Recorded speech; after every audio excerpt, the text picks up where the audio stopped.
Welcome to the Wisepreneurs podcast, where women 60 and beyond redefine work with purpose and confidence. I'm Nigel Rawlins, your guide to building a resilient career through self-employment, consulting or new ventures. Each episode delivers practical strategies, expert insights and intellectual capital to master business, marketing and technology while staying mentally sharp and aligned with your goals. We'll explore networked entrepreneurship, authentic branding, AI-powered work, cognitive vitality and resilient transitions to unlock opportunities and create a future filled with impact. Join me to transform your experience into a thriving, purpose-driven career. This is Wisepreneurs. Let's get started. Welcome to the Wisepreneurs podcast, a place where we share stories of starting over, no matter where you are in life. Today, I'm thrilled to introduce Laurie Smale, a 79-year-old who makes you wonder if there's anything he can't do. Picture this, a kid working in a junkyard at 13, a university grad at 37, and now a YouTube storyteller lighting up screens. Laurie's life isn't a straight line. It's a beautiful, messy map of courage and curiosity. With a little help from mentors and a lot of grit, he's turned fears into triumphs. Fear is fear. It doesn't matter if you're 78 or 18, he says. If you've ever wondered what's next for you, Laurie's story might just spark an answer. Come join us on Wisepreneurs to hear how he did it and maybe find your own next step. Laurie, welcome to the Wisepreneurs podcast. Can you tell us something about yourself and where you're from? Well, I was born in a little place called Donald, about 4.5 hours drive from Melbourne, a long way away. And I was living there because my dad had TB. And sadly, we thought that the weather had something to do with ameliorating diseases like that, but it didn't. And he died when I was 3. So I've never really known a father's love, a father figure in my life. So I substituted other people as father figures. And they're these key mentors that have made a difference to me as I've travelled along. And one of the first ones was old Bill Menzies in the Junkyard. I still worship that man. He was just such a beautiful human being. And look, with my 3 other brothers, we battled along, and I don't know what happened, but somewhere along the way when I was a little boy, I just didn't get maths. And I sort of became so frightened of it.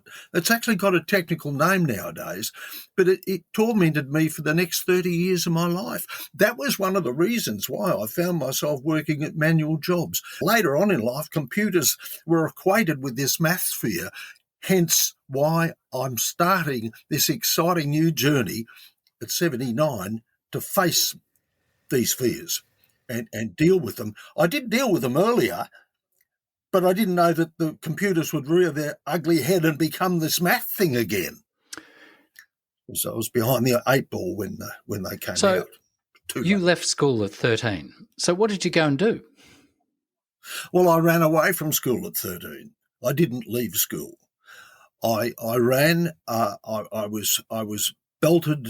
I was belted by the maths teacher and humiliated every day, and I just couldn't take any more. So that's when I went to work in the junkyard, because old Bill didn't do that to me. He taught me all about antiques and scrap metals, and I still have that knowledge today. I can walk into an antique shop and I'm knowledgeable about things like that. The Antique Roadshow, I love it. And I found myself working in an Italian glass factory at Frankston, the Murano mosaic tile factory. And these were the days of the Dago. And I was frightened. They were looked down upon by us Aussies. And I was led to believe, not from my mum, by the way, but just the general population, that they were dirty, they ate rats, all this sort of stuff. And I found that they were wonderful, warm people, and they ate things that I never dreamed of. And I wanted to be like them. And I worked as this little boy, 13-year-old, 7 days a week. I lived in that factory. I slept beside the furnace. It was nice and warm. They fed me with lasagna and all sorts of wonderful things. I lived like a king. So much so that I wanted to be an Italian. I wanted to learn their language, and I've spent the rest of my life learning it, and finally ended up going to university when I was 37 and majoring with honours, I might add. But that school thing took me decades to have the courage to take that first step. I was uneducated. I'd never read a book in my life till I was 22, and I was quite proud of it. How sad is that? Now, that's an interesting point, because I want to come back to that. Obviously, you had a thirst or a hunger for learning, and something motivated you. But let's go back to the Junkyard. Old Bill. Now, it's interesting. I was a teacher, and look, it was basically what they were trying to teach you was arithmetic in those days, and it was by rote. It was shoved down your throat. And I'll be honest, I think most people run a mile than try and do basic arithmetic. You try and give some change at the supermarket, and they don't know what to do with the coins. They can't figure it out. And so arithmetic's still a problem today. But I remember when I was teaching in a primary school, this was many, many years ago, it would have been over 40 years ago, in a little country town called Moonambell. Across the road, there was a woodyard, and the old guys who worked in there were in their 70s. They were lean, leathery, and wise to the world, and it just sounds like old Bill. These guys, just like old they Bill, were smart. Yeah. They were intelligent. They didn't have schooling, but they were knowledgeable. And I think that's one of the issues today that we underestimate. People, it doesn't matter if they haven't been to university. They're still wise and they can pass something on. And if we overlook them, yeah. Okay, so basically what you found is that you were mentored. I would suggest that you were mentored when you were in the Italian factory. But what I was trying to think about, you've gone from Donald to Frankston. That's a long distance away from home. So how did you end up in Frankston? Well, it was all because of necessity. There was my mum, 22 or something, with 3 kids under 4, and we ended up in a little place called Moe. Now, Moe's near your lawn where the big coal mines were and the power station, and we lived in a government house. We lived there for a year. And then Mr. Kessel one day loaded us on the back of his truck, just like those jalopies you see in the Dust Bowl of America, with those people that fleed all the dust and the poverty. And we made our way to Seaford, which is next to Frankston. And that's pretty well where I grew up. That's where the Junkyard was, sort of between Seaford and Frankston. And it was still wilderness. I go there now and I don't, have you ever gone back to a place when you were a little boy and you're lost? You think it's not the same? Well, that's what Seaford is today. It's all built up, but there were rabbits, snakes and foxes, literally thousands of swans in the wetlands where we lived. We called it the swamp, but you don't do that nowadays. You call it the wetlands, thank you. A lot of money to buy a house there now, but not when we went there. And there was my mum, and we had no electricity, no water. The nightman came, we call him the dunny man, and it was really something straight out of the 1850s. No electricity, so we had the old kerosene lamp. And when the Tilly lamp came out, you pumped. It was just unbelievable, this bright light. So I got lots of interesting memories. But all the while, I had a lot of enthusiasm for life, but I was just a wild urchin who had an insatiable curiosity for the world around me, and I've never lost that. But I ended up being uneducated, really, until I was 30 years old. Well, when you say uneducated, you mean school educated or university educated? School education, which became a big fear for me. However, I did learn a lot about life. I learnt the art of handling people by listening to people like old Bill Menzies, listening to people like Sandy in the Concrete Gang when I worked for the Chelsea Council, because I didn't think I had a story to share. So I'd listen to these guys for hours. And I soak in their worldly wisdom, which you can't get at a university. And I didn't realise how enriched I was becoming. And I draw on this in my role now as being a mentor to other people who spend their lives running from their fears, whatever they are. I sort them out. I say, do you want to be like me? Do you want to? Because help's around the corner. It really is. But if you're on the run, you don't see that. Now, it's interesting. We were introduced by Sue Elson.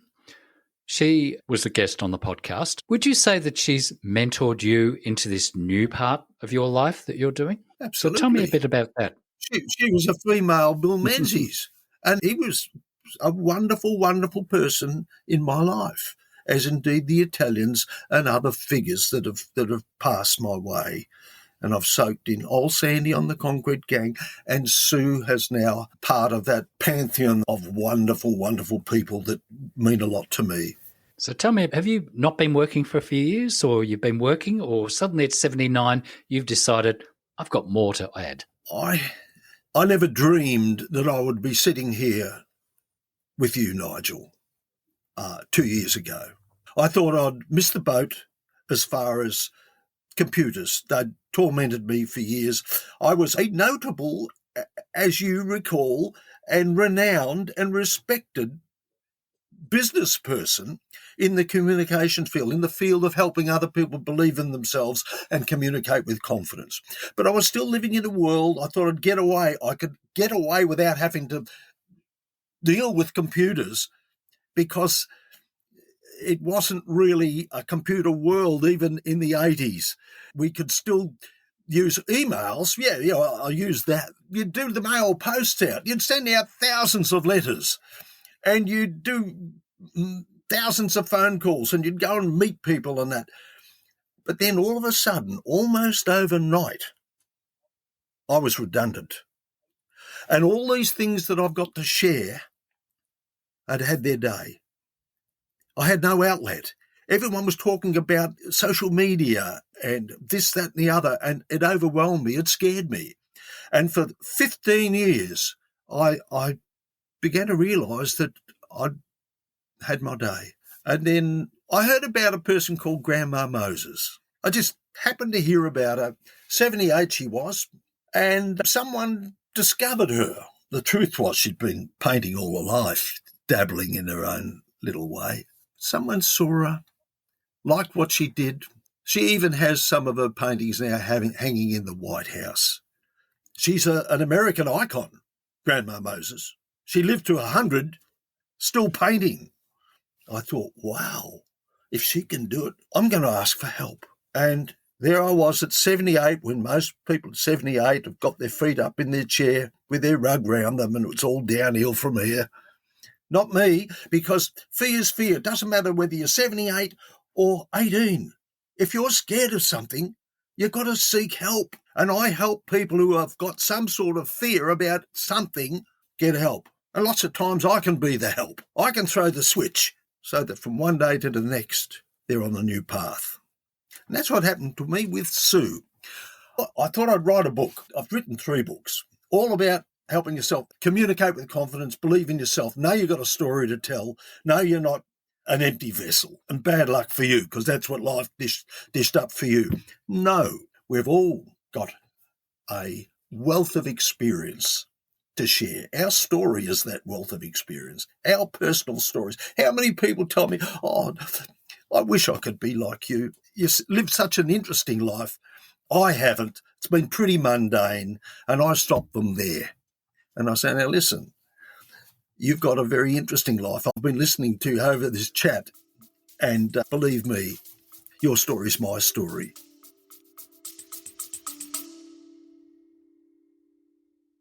Stay inspired with the Wisepreneurs newsletter. Every week I share exclusive strategies on business, marketing and tech for women 60 and beyond, drawn from over 67 podcast episodes and 100 articles. Visit wisepreneurs.com.au to sign up and get my free career reinvention checklist today. Don't miss out.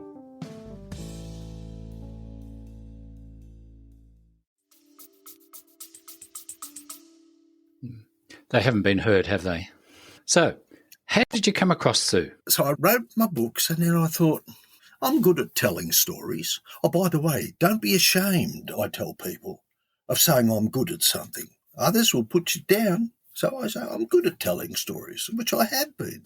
Why don't I put my book, Finding Me, Finding You, that's the title of it. Before you can help someone else find themselves, you've got to find yourself first. That's one of my mottos. Get the other person right first. So I did. I sought out a man by the name of Dave Stokes, made a little sound studio, sought out some help with a techo guy to set it up so I'd sound professional, and I did. And I do sound professional.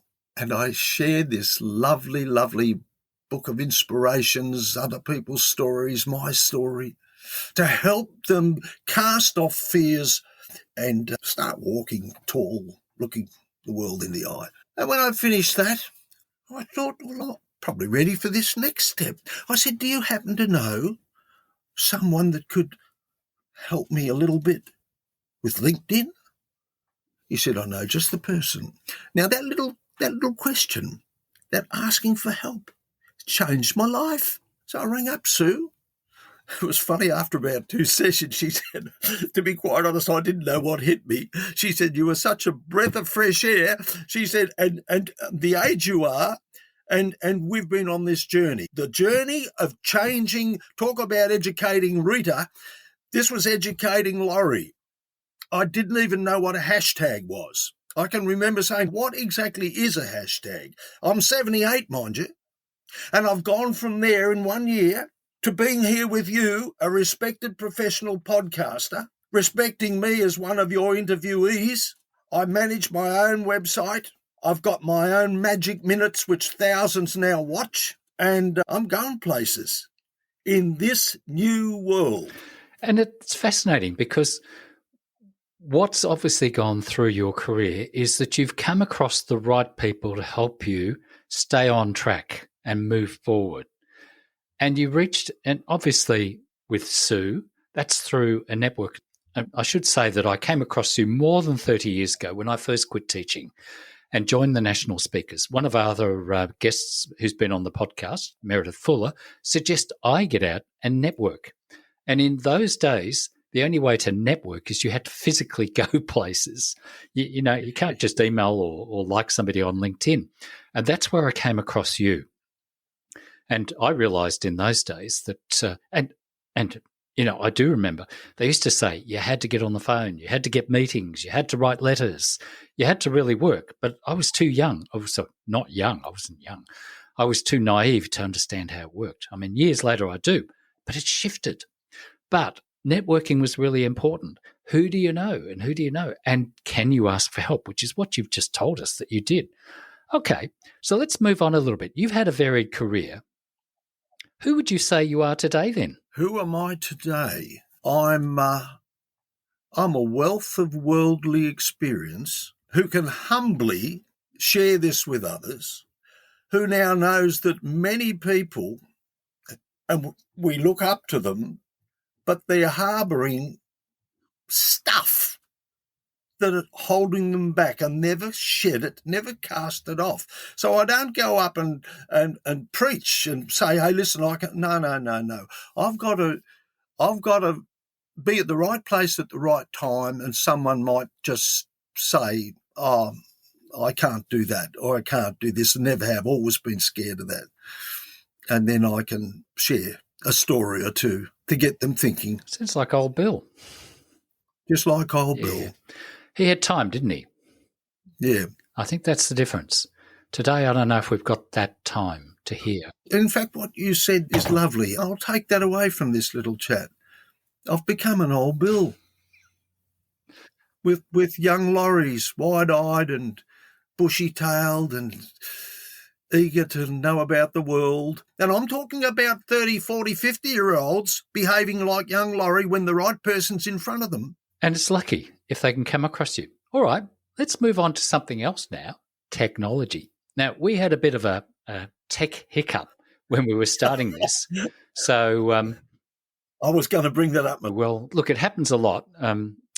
In producing this podcast, I use an online studio, a virtual studio. So we have to log into it. We can see each other like a Zoom meeting, but we've got to make sure the recording is working. So we need a mic and we need the hearing. And we had trouble figuring it out, which obviously is an issue when you're a bit older. I'm not saying you're old, but technology is something you've grasped onto. And I think with Sue's help as well, YouTube with your magic minutes. How have you adopted technology to work at 79? Well, I think we've got to run with it.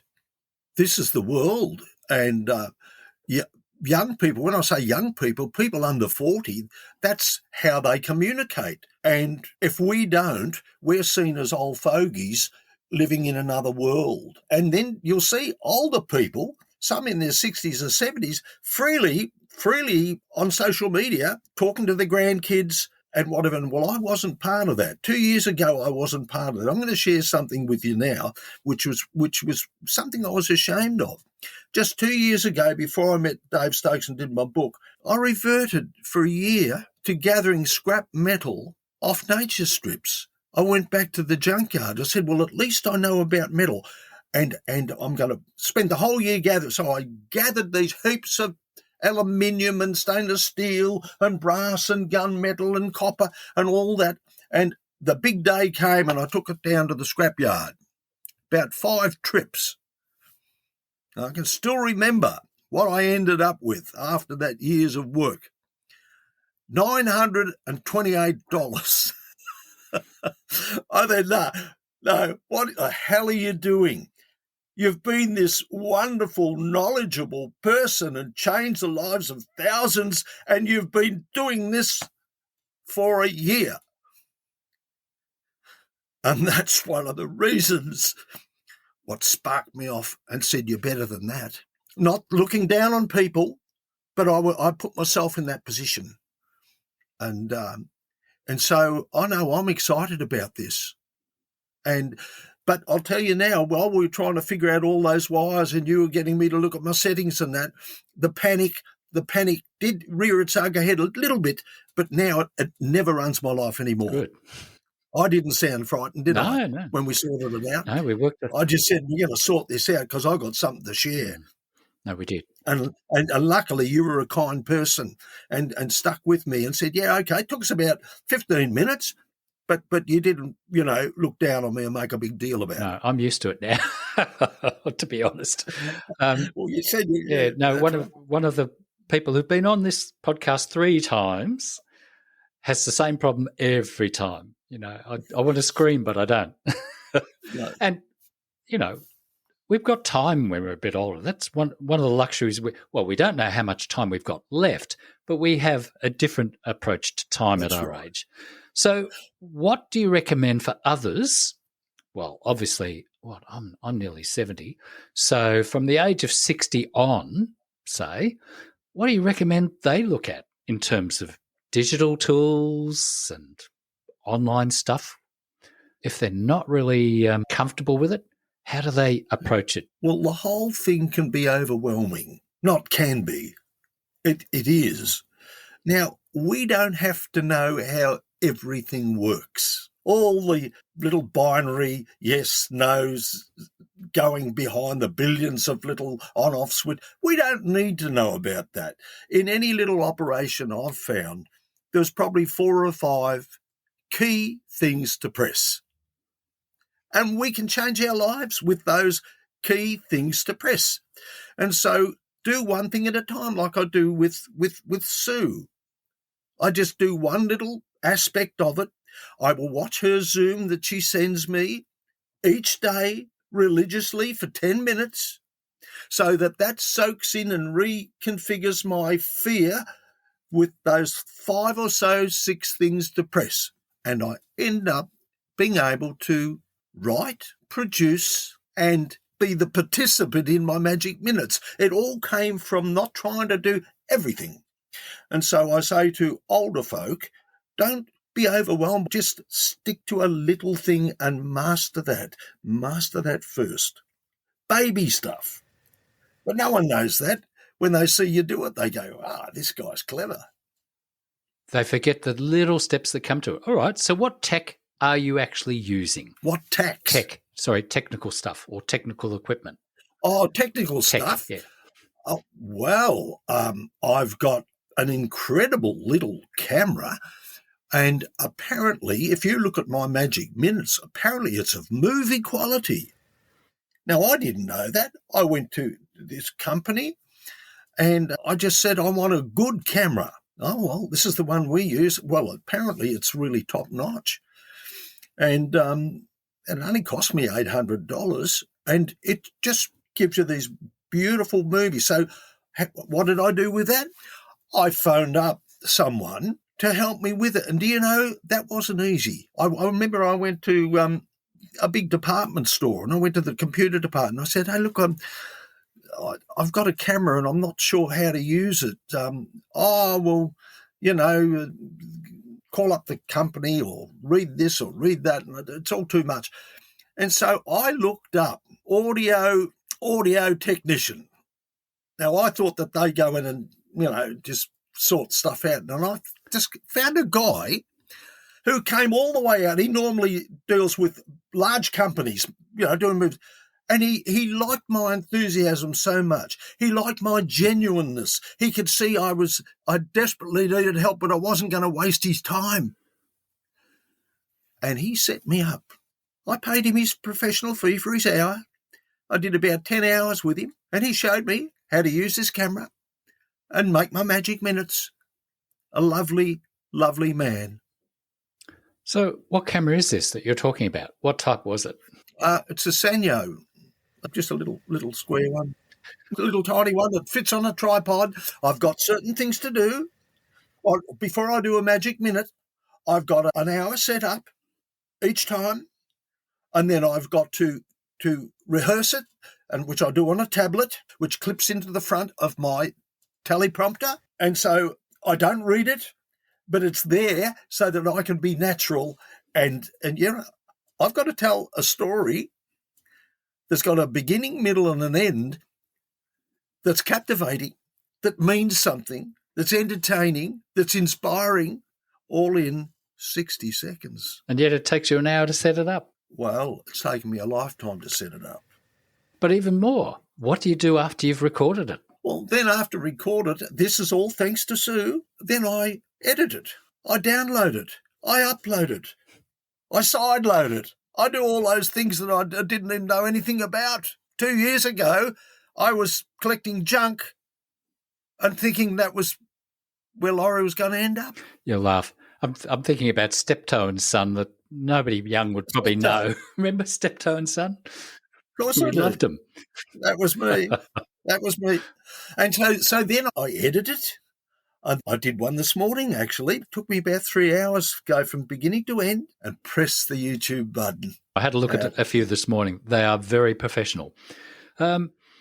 So have you touched on AI yet, or artificial intelligence, any of that stuff? No, but I picked up your enthusiasm for it. And you hear all this negative stuff, but I think that there'd be lots and lots of good things that you could do with it. The one thing I'm not afraid of is that there's only one Laurie Smale in the world. And so even if someone copied one of my things and duplicated me, it would never be me. It wouldn't have the soul and heart of who I am. And so whenever I go in front of an audience, that's my magic. That's the magic I weave on an audience, even via social media. Well, the main thing about AI for people at our age, because one of the issues is that you can easily trust it and just use it, say, to create social media posts or something like that.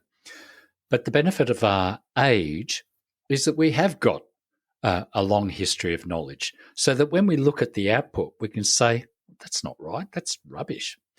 We're able to evaluate it, whereas I think sometimes the younger ones are just kicking out 50 social media posts, which they can do with AI. They're not necessarily reading it or making sure that it means anything. And that's one of the issues for us as older adults, or older. I don't know what we call ourselves when we're older. But, technology is just something that we can use. But I'm very pleased to hear that Sue was able to get you tuned into it. And we will put Sue's information in the show notes. Okay, let's go back to this. You returned to school to earn a degree in your 40s.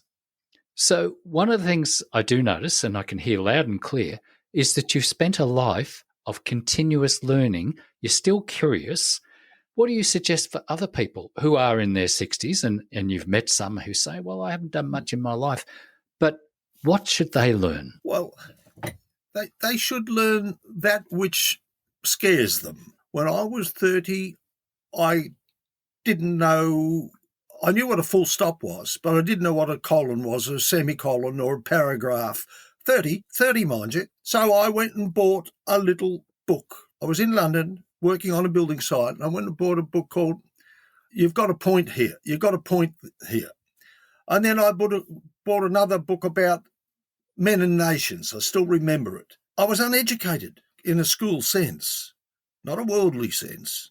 And I sat down of a night in these building sites. They let me live there if I looked after and stopped robbers pinching their materials. And I had a little globe, a light globe, and I would read out loud. And slowly but surely, I began to see how to form a sentence. Sentence is one idea, a paragraph is one idea, and what the different punctuation marks and that meant. And so my advice would be to tackle that which you're afraid of. Go and buy a book. Go and seek someone out and enroll or learn that. And before you know it, and when I say before you know it, as the days, as the weeks, as the months go by, as the years go by, you then find what's the next step that I'm scared of, because it's all about fear that you've been sidestepping or avoiding all your life. A bit like me at 78 with social media. I hit it head on, but baby steps was what I wanted someone to help me with. I once had a guy help me with maths when I was going to uni, and he just went straight in. It was just too much. I wanted baby step stuff. I wanted to know that if you multiply a number, it gets bigger, and you divide, it gets smaller. That's where I wanted to be. So now you've got to take control, I'd tell them, and go back and get someone to help you step by step. And you'll be excited about it because someone's helping you. Yeah, but that's the issue, isn't it? If they don't understand what the little steps are and they try and give you the big steps, they lose you. And this is the trouble with, being too much of an expert. It's very difficult to explain things to people. But what I'm hearing is basically throughout your life, you've been reinventing yourself.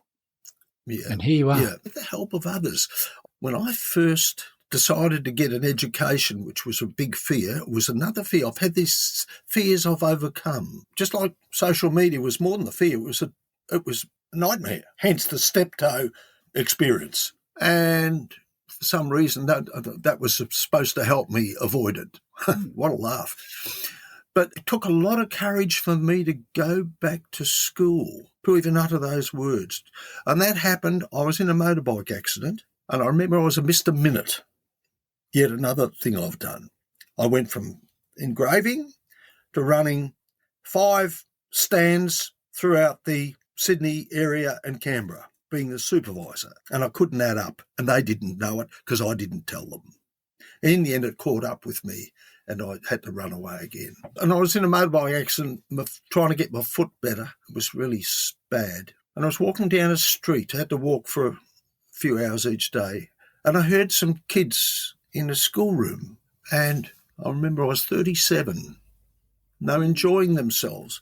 And I looked through the window. I can still remember looking through the window, and I saw a cell on the blackboard, and the teacher and the kids were interacting, and this bolt of shame went through me. I did not understand what they were saying, and I was 37. And then and there, I decided I was going to go back to school. And that's what I say about helping other people. They say, oh, you might, if you throw the switch, they can change their life. along a new path from one day to the next. And I did go back to school. I bought a whole package of Time Life books, 20 of them, to read everything there is to know about the world. I thought that was the answer. Of course, it was knowledgeable. I became pretty good at Trivial Pursuit, but it was a wonderful step along the way. And when I went back to school and I went to TAFE in Collingwood with another lot of also-rans like me, that's who my classmates were. I was 40, they were 18. My view of where I was going was to be a park ranger. That's what I thought. If I got year 12, remember I left school in year 7 because I didn't get that. Now how was I going to attack year 12, which I did? Not only did I get through, but I got enough marks to get into Melbourne Uni. Freak out. I took a year off just to learn typing and stuff like that. I went to Melbourne Uni a year later. I made friends with 4 or 5 young people and stayed with them for 4 years. They helped me and I helped them with life. And that's where a whole new path of being an educated, literate, confident person. And that's when you met me at the National Speakers. And so you made the shift, what we call working with the hands to working with the mind. And here you are today. So that's one heck of a transition, isn't it? And that's the nature of the world today. We're moving away from using our hands to using our heads. It's a very different world from, when you were lighting that Tilly lantern. And we should explain to people, we're talking about Australia because you live in Australia. So some of these places are in the state of Victoria that we're talking about, and Melbourne University is there. You relaunched at 78. Can't believe it. And I've got to say, yes, I've been launched.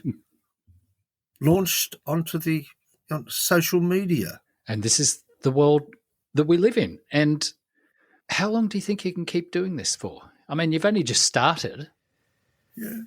Look, it has no end. It's like a hobby. But I've got to pace it. I don't need to chase all the business like I did when you met me. I've now had my family. I've done my best. A lot of room for improvement, but, I'm quite proud of the effort I've made. But I'm quite happy.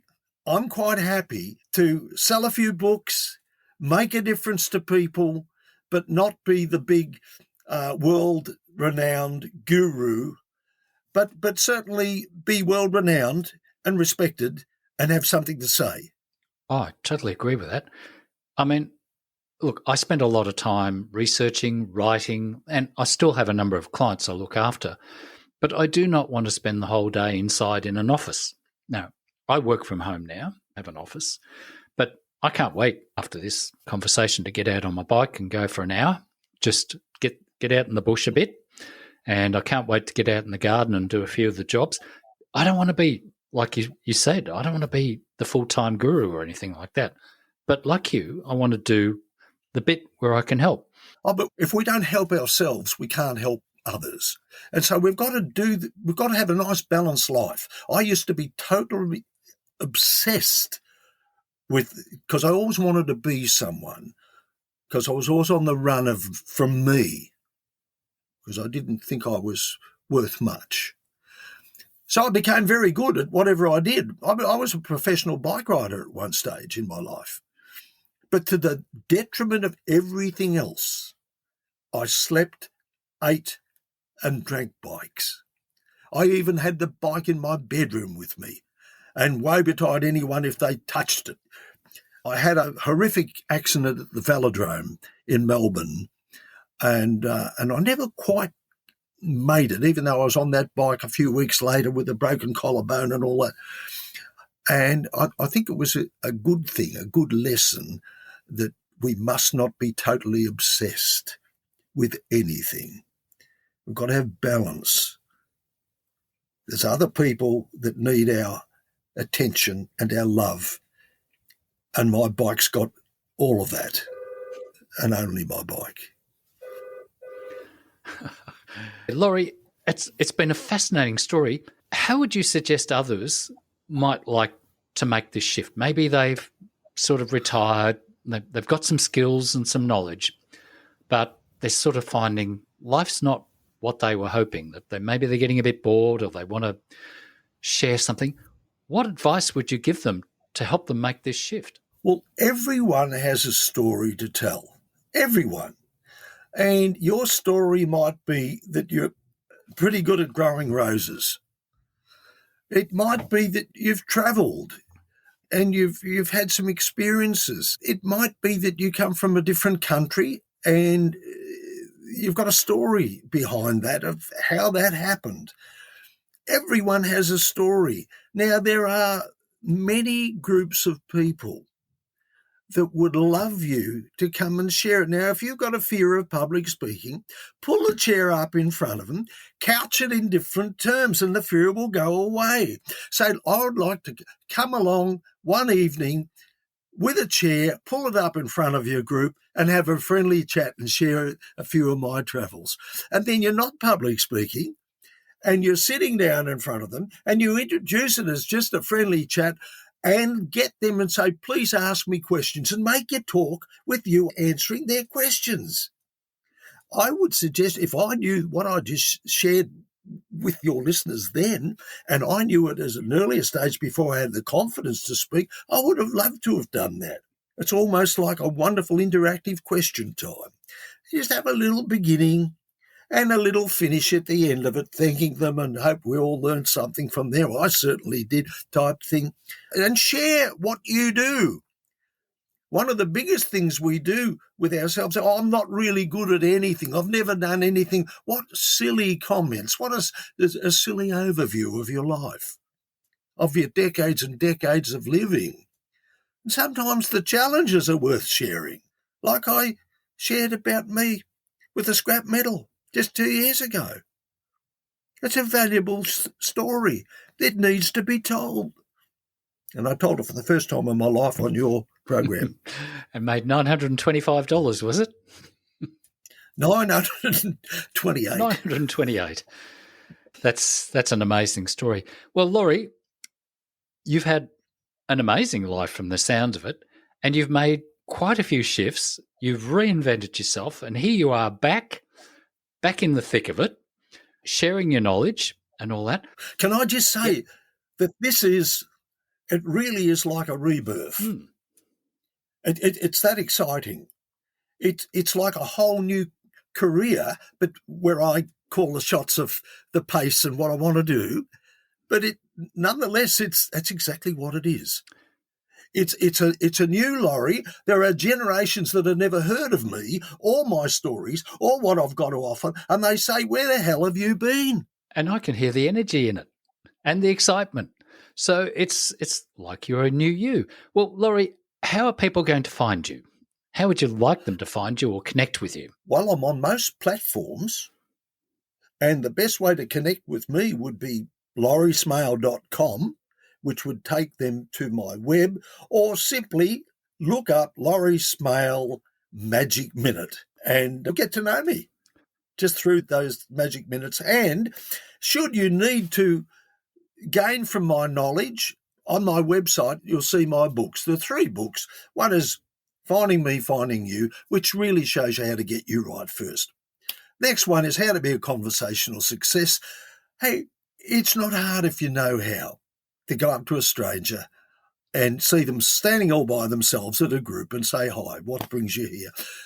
This book just reveals all the secrets of how to do that. And finally, how to take the panic out of public speaking. Shows you how to bring all this comfortableness and self-belief up before an audience so you are, in effect, having a chat with them, not being a public speaker. And that's what they crave for, but rarely get. That is fantastic. Laurie, thank you for being my guest. It's been wonderful speaking to you and seeing you again after all these years. The feeling's mutual. Absolute pleasure. That's all for today's Wisepreneurs podcast. Age is no barrier when you're a wisepreneur crafting a purpose-driven career. If you found value in this episode, please subscribe, leave a review and share it with your network. Visit wisepreneurs.com.au to join my newsletter for exclusive strategies and ideas and connect with me on LinkedIn for more insights. I'm Nigel Rawlins and I'll see you next time to keep building your future with impact.